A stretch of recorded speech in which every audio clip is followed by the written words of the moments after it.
Too many people benefit from you not knowing this, so let's talk about it. I recently shared that instead of buying a house, I have decided to prioritize early Coast FI, and you had questions. First question you had was, what is Coast FI?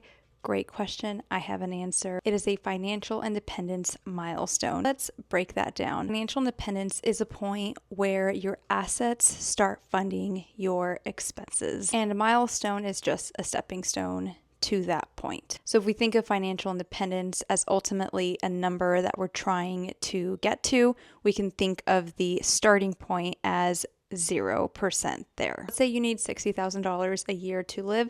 Someone who is not financially independent will need to rely on their paycheck to earn that money. Whereas someone who is financially independent won't need to rely on a paycheck to earn that. Instead, they'll sell some of their stocks. And when we're talking about Coast FI, we're talking about a point before that level. Talking about a point where your assets are large enough so that you can stop investing and coast your way to that point. Let's stick with $60,000 a year of expenses. If you are 30 years old and you have invested $140,000, assuming a 7% return, you will coast. You can, in other words, you can stop investing at age 30, and at age 65, you will still have $1.5 million, which is what you need to fund your $60,000 expenses. And this is a great milestone to focus on as early as possible, because you can then stop investing altogether